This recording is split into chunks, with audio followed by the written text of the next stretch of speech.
It's 3 o'clock in the morning and we're heading to somewhere else. Estaba kami na Ras Al Khaimah Andaman Krabbing, so yaliya kami na Dubai, nuay pa man bus para na Abu Dhabi kay el bus man start at 5 o'clock in the morning, so it's only 3. So we still have 2 hours to spend somewhere else. So we're heading now to Atlantis. Atlantis? Yeah, I think so. So this is us again on the road.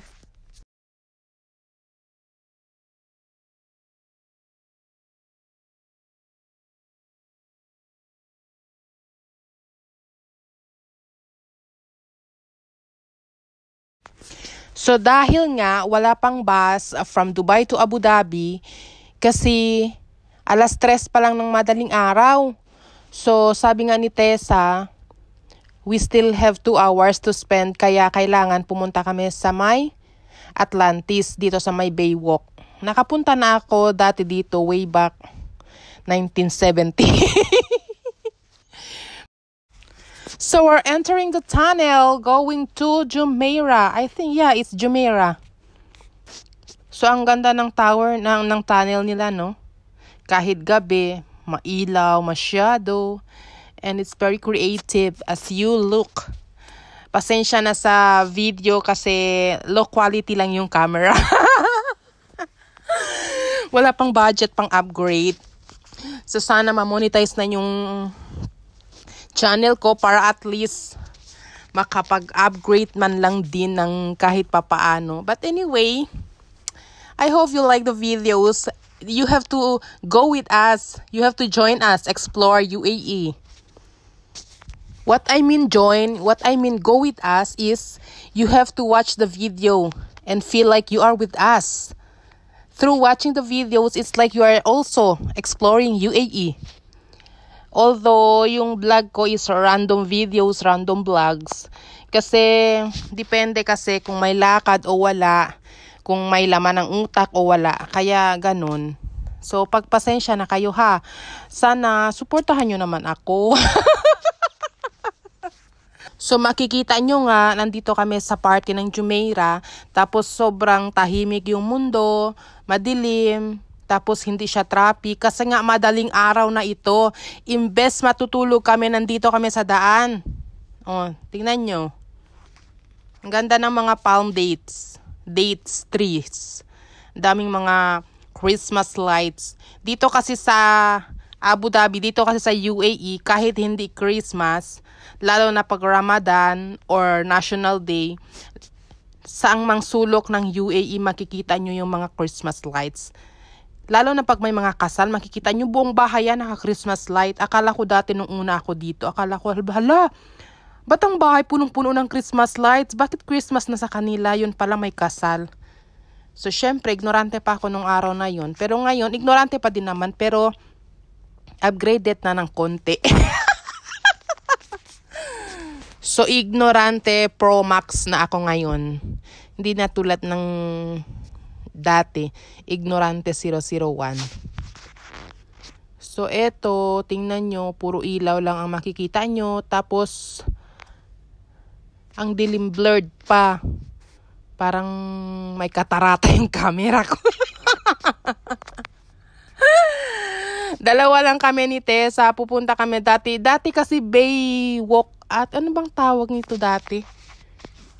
Basta may tawag ito dati dito sa may Atlantis eh.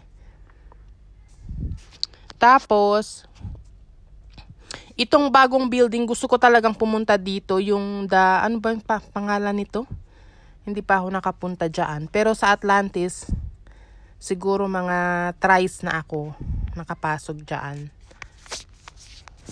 Imagine from Ras Al Khaimah driving all the way to Dubai. Tapos pagdating namin ng Dubai, wala pang bus. Tapos si Tessa, hindi pa naman siya matutulog kasi ako, hindi pa rin ako matutulog kasi yun nga, kailangan bumalik na ako ng Abu Dhabi kasi I have work the following day.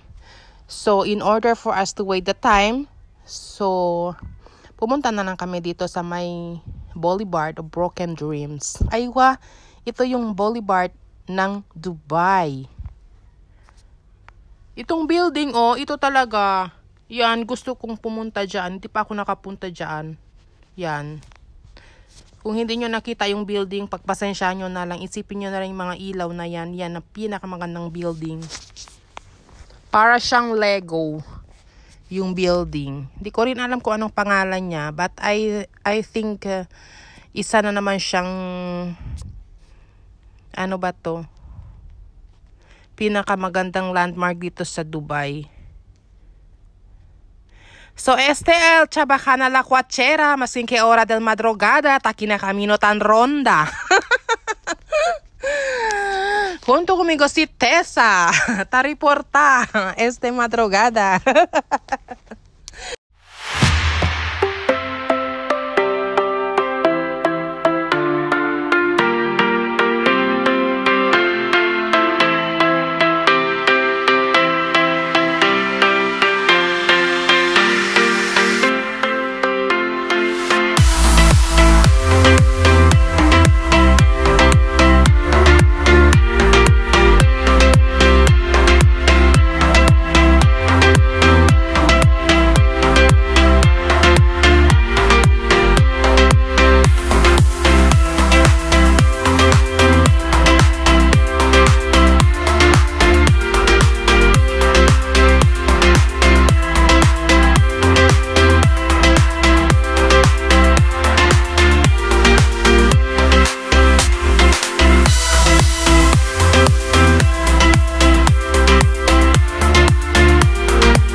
So finally, we reach our destination at aquí gane kami espera el hora. So chene barco, barco tan travel from Qatar through GCC. Qatar, Oman, Dubai. Ping grande gat ele. Grande pala ko kumigo. So guys, kung magulo man yung isip nyo sa panahon ng ngayon o baka bukas, so huwag kayong mag-alala. Pwede kayong pumunta dito at libre lang. Kung if you want to refresh your mind, sa view lang sa mga ilaw, tapos yung simoy ng hangin, plus yung alon ng dagat, marirelax talaga kayo. I swear. Pagka pumunta kayo dito, lalo na pag madaling araw, parang bagay talaga sa inyo yung kantang You and Me Against the World. Kasi, pag madaling araw kayo pupunta dito, walang masyadong crowded. Walang masyadong tao. Meron mga 1, 2 hanggang 10 lang. Meron nagja-jogging. Meron naman nakaupo lang sa may mga malaking bato, nakatingin sa alon, nakatingin sa malayo, yung ganon. So, dito nang to guys sa may White Beach, sa may Atlantis, Dubai. So, thank you for watching. Don't forget to like, comment, and share. God bless everyone. El view di suyo, igual ele sinasambuanga tu como alya ito na Paseo del Mar. Alya donde nalantaka. Kaya naman ka mga barko-barko alya. Después, sina Manila tamen itu como alya to na Baywalk. Diba? So, kay taki man to na UAE. So, taki na Abu Dhabi, na Dubai. Taki na Dubai. Donde parte na Jumeirah. Bonito ki andaman jogging. Bonito tamen aki andaman tambay-tambay. Man relax. This is a very perfect place for friends, a family, for lovers, for broken-hearted, for everybody.